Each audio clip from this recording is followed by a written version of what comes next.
இளைஞர்களுடைய எதிர்காலத்தை சீரழிக்கக்கூடிய போதைப் பொருட்களை நாம நிச்சயமாக ஒழிக்கணும். அதுல எந்த கருத்து மாறுபாடும் வேறுபாடும் கிடையாது. போதையின் பாதையிலிருந்து இளைஞர்களை காக்கணும். அதற்காக அரசு பல்வேறு நடவடிக்கைகளை எடுத்துக்கிட்டு இருக்கு. அது மூலமா ஓரளவுக்கு முழுமையாக இல்ல, ஓரளவுக்கு பலனும் கிடைச்சுக்கிட்டு இருக்கு. ஆனா ரொம்ப முக்கியமானது, அந்த பழக்கத்திற்கு அடிமையானவங்க அதோட பாதிப்புகளை உணர்ந்து அந்த பழக்கத்தை கைவிடணும். அவங்க கூட இருக்கிறவங்க அவங்கள திருத்தணும். போதைப் பொருட்களுடைய பழக்கம் என்பது மிகப்பெரிய நெட்வொர்க். அந்த நெட்வொர்க் அழிக்க மாநில அரசுகளும் ஒன்றிய அரசும் இணைஞ்சு செயல்படணும். ஏராளமான போதை வஸ்துகள் நாட்டுக்குள்ள வருது.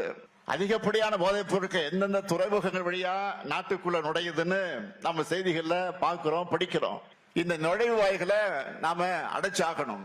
நாட்டோட எல்லைக்குள்ள போதைப் பொருட்கள் வர்றதையும் மாநிலம் விட்டு மாநிலம் மாநிலம் விட்டு மாநிலங்கள் கடத்தப்படுவதையும் ஒன்றிய அரசின் முகமைகள் தீவிரமாக கண்காட்சி தடுக்கணும். அதுக்கு எல்லா மாநில அரசுகளும் தேவையான எல்லா ஒத்துழைப்பையும் கொடுக்கணும்.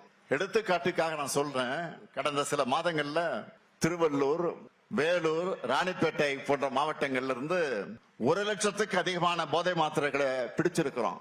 இந்த கடத்தல்ல சம்பந்தப்பட்டவங்க மகாராஷ்டிரா, ஆந்திரா, தெலுங்கானா, ஹரியானா போன்ற மாநிலங்களை சார்ந்தவர்களாக இருக்காங்க. அதே போல இன்னும் சில வழக்குகள்ல குற்றவாளிகள் நைஜீரியா, செனகல் போன்ற நாடுகளை சார்ந்தவர்களாக இருக்காங்க. இப்படிப்பட்ட நெட்வொர்க்கை ஒழிக்க எல்லாரும் கைகோக்கணும். நம்மை பொறுத்த வரைக்கும் போதைப் பொருள் பழக்கத்தை முற்றிலுமாக ஒழிக்கணும்னு தமிழ்நாடு அரசோட துறைகள், ஒன்றிய அரசின் துறைகளோட அண்டை மாநில காவல்துறையினரோடு முழு ஒத்துழைப்பையும் கொடுத்து செயல்பட்டு வருகிறது என்பதை நான் தெரிவிக்க கடமைப்பட்டிருக்கிறேன். போதை ஒழிப்புங்கிறது சமூகத்தோட கூட்டு பொறுப்பா இருக்கணும்.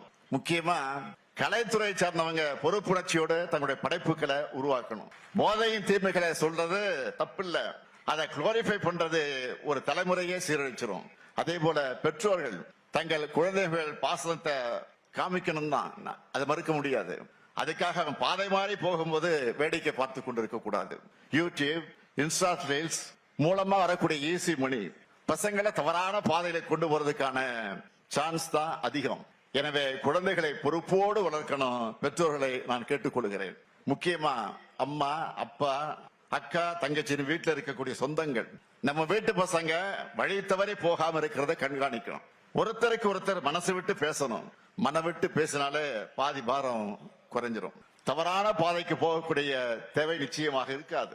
அதே போல் ஆசிரியர்கள், சமூக வலைதள பிரபலங்கள் எல்லாருமே போதைப் பொருளுக்கு எதிரான விழிப்புணர்வை தொடர்ந்து பரப்பணும்னு நான் கேட்டுக்கிறேன்.